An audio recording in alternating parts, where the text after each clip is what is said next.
Bonjour à tous, bienvenue sur la chaîne. Dans la vidéo d'aujourd'hui, nous allons parler d'un match exceptionnel entre le FC Barcelone et le Real Madrid, où Barcelone a triomphé avec un score de 5-2. Plusieurs points importants méritent d'être soulignés, et je vais les aborder dans cette vidéo. Point 1.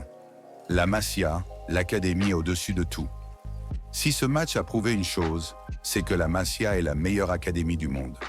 Dès comme joueurs, Lamine Yamal, Gavi, Cubarsí, Alejandro Balde et Marc Casado ont brillant, démontrant que le futur de Barcelone repose sur ces jeunes talents.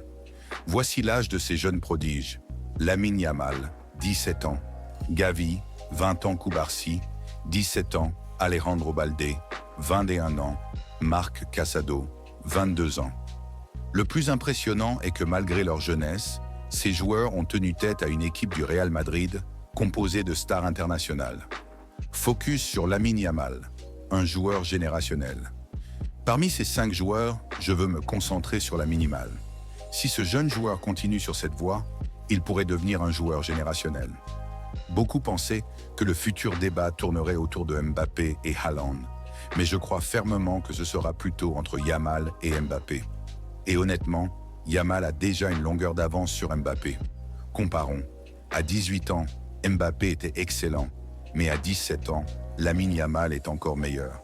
Cordialement ses stats lors de ce match contre le Real Madrid: 59 minutes de jeu, un but marqué, 21 passes réussies sur 23, 5 dribbles réussis sur 6, 2 tirs encadrés sur 6 ballons récupérés, 8 duels gagnés sur 11.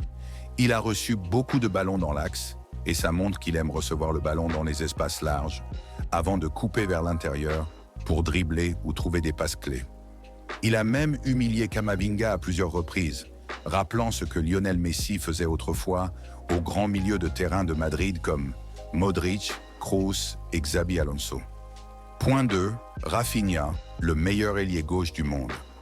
Beaucoup diront que Kylian Mbappé est le meilleur ailier gauche du monde, mais concernant les faits, Mbappé joue principalement comme attaquant central au Real Madrid, donc il ne peut pas vraiment être considéré comme un ailier gauche. Vinicius, l'autre ailier gauche de Madrid, a de bonnes stats, mais elles restent inférieures à celles de Rafinha. Voici une comparaison. Rafinha, 27 matchs, 19 buts, 11 passes décisives. Mbappé, 28 matchs, 15 buts, 4 passes décisives. Vinicius, 25 matchs, 14 buts, 9 passes décisives. Rafinha surpasse donc Mbappé et Vinicius dans toutes les statistiques offensives. Et ce qui est fou, c'est que Rafinha, au début, ne se sentait même pas à l'aise à Barcelone. Pourtant, sous la direction de Xavi et maintenant de Hansi Flick, il est devenu un joueur clé. Aujourd'hui, il est le meilleur ailier gauche du monde. Point 3. La renaissance de Barcelone sous Hansi Flick. Barcelone a traversé des périodes difficiles ces dernières années. Il y avait un manque d'identité et de confiance dans le jeu. À chaque fois que l'adversaire égalisait ou prenait l'avantage, l'équipe s'effondrait. Mais avec l'arrivée de Hansi Flick, tout a changé. Cette équipe a acquis une mentalité d'élite. Regardez ce qui s'est passé après le but de Mbappé. Malgré le fait que le Real Madrid ait pris l'avantage, Barcelone est resté calme et a continué à jouer son jeu, ce qui a porté ses fruits. Les mots de Flick après le match sont révélateurs. Quand tu joues contre Madrid, il est possible de prendre un but, mais ce n'est pas un problème. Tu restes calme et tu joues comme avant. C'est exactement cette mentalité qui manquait à Barcelone ces dernières années. Point 4. Le Real Madrid est exposé contre les vraies équipes. Le Real Madrid est une excellente équipe capable de gagner des matchs grâce à des individualités comme Mbappé, Vinicius, Bellingham et Rodrigo. Mais le problème apparaît lorsqu'ils affrontent une véritable équipe collective, structurée et ambitieuse comme Barcelone ou Liverpool. Voici quelques résultats marquants. Match nul 1-1 contre l'Atlético de Madrid, défaite 0-4 contre Barcelone, défaite 1-3 contre l'AC Milan, défaite 0-2 contre Liverpool, défaite 2-5 contre Barcelone. Ces résultats montrent que, face à de vraies équipes, le Real Madrid est vulnérable. Il ne suffit pas d'avoir de grandes stars. Il faut un collectif solide et une identité claire, ce que Barcelone a réussi à reconstruire. Pour conclure, ce match entre le FC Barcelone et le Real Madrid ne représente pas seulement une victoire sur le terrain, mais aussi une démonstration de la puissance d'un projet bien pensé et bien exécuté. Ce que nous avons vu, c'est bien plus qu'une simple opposition entre deux équipes rivales. C'est une leçon de football moderne où chaque détail compte. La gestion des jeunes talents, la confiance placée en eux, la cohérence tactique et surtout une identité de jeu claire et affirmée. Barcelone prouve aujourd'hui qu'avoir une vision à long terme et s'appuyer sur les bonnes valeurs peut porter ses fruits de manière spectaculaire. L'équipe, autrefois, présentée pour son instabilité et son manque de caractère, a su se relever grâce à un travail acharné et une foi inébranlable en ses idées.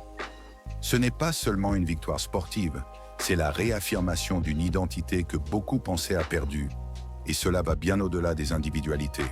Certes, des joueurs comme Yamal, Gavi ou Baldé sont incroyables, mais c'est la synergie de l'équipe, sa cohésion et son mental qui font la différence. Le Real Madrid peut avoir des superstars comme Mbappé, mais ce qui distingue Barcelone aujourd'hui, c'est cette capacité à jouer en bloc, à ne jamais paniquer, à rester fidèle à sa philosophie. C'est cette force collective qui nous permet de dominer, peu importe les circonstances. Au-delà de ce match précis, ce que ce Barça représente aujourd'hui, c'est un modèle pour le football mondial. La confiance accordée à la jeunesse, la patience dans la construction d'un projet et l'insistance sur un style de jeu offensif et créatif sont des éléments qui rappellent les plus belles heures du club. On n'achète pas la grandeur avec de simples signatures de stars. On la construit avec une vision, de la cohérence et du temps. C'est ce que Hansi Flick et cette équipe prouvent aujourd'hui, semaine après semaine. Le message que ce match envoie à l'Europe est clair. Barcelone est de retour plus fort que jamais. Ce n'est pas une équipe qui dépend d'un ou deux joueurs, mais une machine bien huilée, capable de faire face à n'importe quelle situation. Et ce retour en force ne se fait pas contre n'importe qui. Dominer une équipe comme le Real Madrid, avec toutes ses armes offensives, prouve que ce Barça est taillé pour les sommets européens. Il reste encore du chemin à parcourir. La saison est loin d'être terminée, les défis à venir seront nombreux et la pression augmentera. Mais si l'équipe reste concentrée, continue à travailler dur et garde cette même mentalité, il est difficile de ne pas imaginer Barcelone soulever de nouveaux trophées d'ici la fin de la saison. Les supporters peuvent se réjouir, car cette équipe fait renaître la fierté du Barça.